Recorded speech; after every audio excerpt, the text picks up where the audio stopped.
Setelah habis misa, ada satu umat yang datang, belum dibaptis, baru mau belajar agama 3 bulan lalu. Lalu dia katakan, Romo bisa minta berkat. Lalu saya berkat.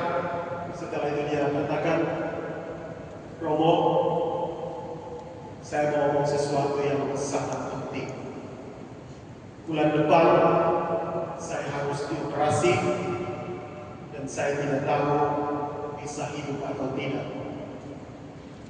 Saya mau menyumbangkan rumah saya untuk Romo. Lalu yang saya pertanyaan saya, kamu ada keluarga bukan? Dia katakan, saya banyak saudara-saudari, tetapi ini keputusan saya dan mereka telah menyetujui. Lalu saya katakan, oh, saya tidak bisa menerima karena saya sudah diurus oleh SVD. Lalu dia katakan, kalau gitu saya sumbang ke gereja, paroki. Lalu saya katakan, tapi paroki di bawah keuskupan. Oleh karena itu kalau mau menyumbang, sumbanglah ke keuskupan. Kebetulan rumahnya di samping rumah kami di Laftin, dan rumah itu cukup besar. Kemudian karena dia mau untuk kasih ke keuskupan, lalu saya langsung telepon ke keuskupan, dan keuskupan melanjuti pemberian dari sang ibu tersebut. Setelah itu kemudian saya ingat kenapa saya tidak terima untuk kasih ke SVD, atau paling kurang kasih ke suster Ruth untuk rumah. Tapi sudah terlanjur.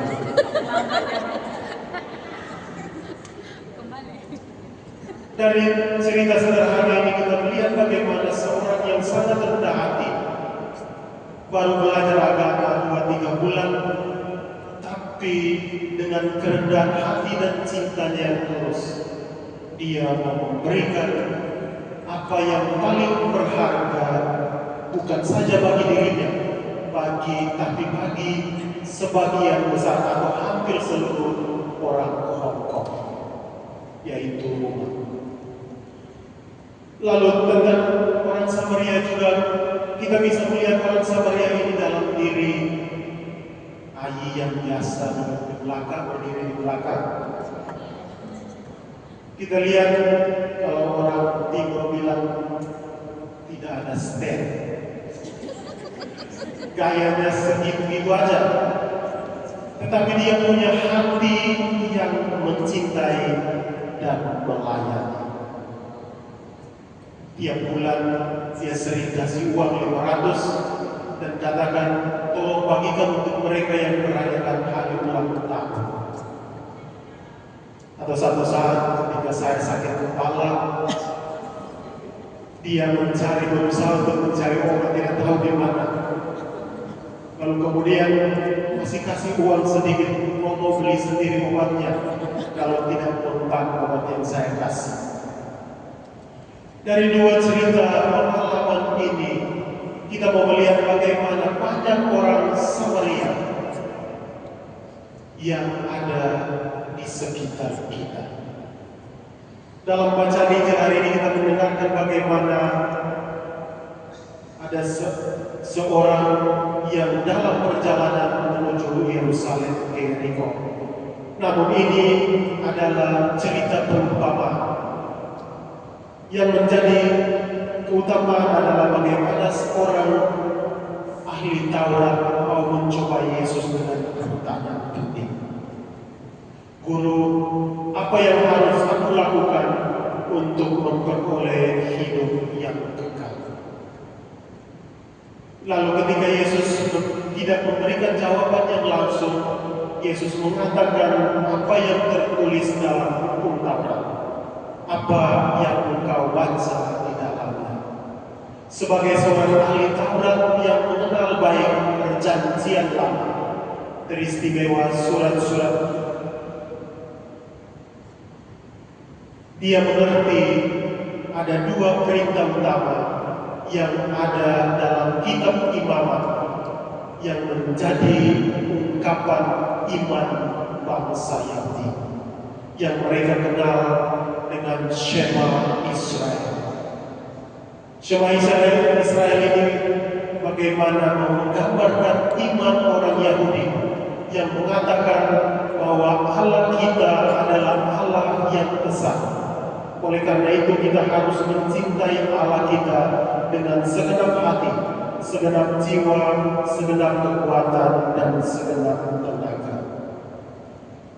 Kemudian dalam kitab Ulangan mau menggambarkan bagaimana cinta Allah itu dihidupi dalam keseharian kita dengan mengatakan, kasihilah sesama manusia sama seperti dirimu sendiri. Ahli Taurat ini mencoba untuk bertanya lebih lanjut, siapakah sesama manusia itu? Dalam konsep orang Yahudi, sesama manusia adalah orang dari suku bangsa mereka sendiri, orang asing atau orang lain yang bukan orang Yahudi tidak pantas untuk menerima berkat Tuhan, dan mereka dikategorikan sebagai orang kotor. Namun dalam cerita bacaan Injil hari ini, kita mau mendengarkan dua orang yang pertama, sama-sama orang Yahudi, tetapi tidak mau membantunya, cuma menoleh dan kemudian mengambil jalan lain. Dua orang pertama punya alasan masing-masing. Imam dan orang Lewi, mereka melayani di Kenisa Allah Mesbah Tuhan. Oleh karena itu kalau mereka menyentuh darah atau menyentuh orang yang telah meninggal, mereka tidak dapat mempersembahkan korban mereka di bait Allah. Yang alasan yang kedua juga mungkin karena dari Yerusalem ke Yeriko, tempat yang sangat berbahaya dan biasanya para bandit menunggu untuk menjara orang-orang yang dalam perjalanan. Oleh karena itu mereka mungkin saja takut. Tetapi datang orang yang ketiga, seorang Samaria yang baik hati. Samaria bagi orang bangsa Yahudi adalah musuh bebuyutan mereka. Karena kalau kita lihat dalam sejarah, awalnya bangsa Israel, kerajaan Israel makmur di tangan Raja Saul, Daud, dan Salomo. Tapi kemudian ketika putra dari Salomo, Raja Rehabeam, naik menggantikan bapaknya Salomo menjadi raja, dia tidak mau mendengarkan keluhan-keluhan dari rakyatnya. Oleh karena itu kerajaan Israel dibagi menjadi dua. Satunya terdapat 10 suku yang berpusat pada kota Samaria, dan satunya kerajaan selatan, 2 suku, yaitu suku Benyamin dan suku Judea di bawah pimpinan Raja Rehabeam. Oleh karena itu bagi orang Yahudi, mereka merasa Samaria adalah daerah yang kotor, tidak pantas untuk menerima berkat Tuhan. Namun melalui Injil hari ini, Yesus mau menegaskan kepada kita bahwa cinta yang ditunjukkan oleh orang Samaria ini melewati sekat-sekat kemanusiaan, melewati budaya, agama, maupun persaudaraan sendiri. Karena cinta yang ditunjukkan adalah cinta Allah sendiri. Oleh karena itu saudara-saudari yang terkasih dalam Kristus, dalam keseharian kita seringkali kita mengartikan cinta hanya dalam tataran teoritis, tapi kita jarang mewujudkannya dalam keseharian hidup kita. Banyak orang mengatakan saya mencintai Tuhan, datang ke gereja, tapi tidak mencintai sesamanya. Cuma mencintai Tuhan, tapi lupa sesamanya yang ada di sekitar kita.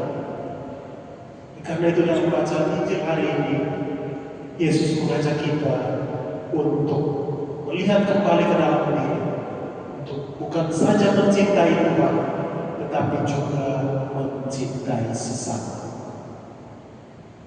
Beberapa minggu terakhir, kalau kita lihat dalam berita di Cidahu, ada pengusiran anak-anak masih sekolah yang sedang melakukan retret. Kemudian mereka diintimidasi dan diusir. Banyak kata-kata yang tidak baik yang kita dengar yang muncul. Namun dalam satu reels ada satu orang Islam yang mengatakan, jika kitab suci mengajarkan kamu untuk membenci sesama, maka tutuplah sejenak kitab suci dan belajarlah ilmu kemanusiaan. Sama seperti dalam Injil hari ini, dia tidak perlu memahami kitab suci. Yang dia pahami hanyalah hati yang mau mencintai dan melayani. Itu saja sudah lebih dari cukup. Dan itulah yang almarhum Gus Dur mengatakan, bahwa tidak penting apa suku, apa agama, tetapi yang paling penting adalah bagaimana kamu menjalankan cinta kasih kepada sesama. Karena dengan itu orang tidak akan bertanya apa agama. Saudara-saudara yang terkasih, marilah melalui bacaan Injil hari ini, kita semua diarahkan untuk mencintai Allah kita dengan sungguh hati, tetapi juga mencintai sesama kita sama seperti kita mencintai diri kita sendiri.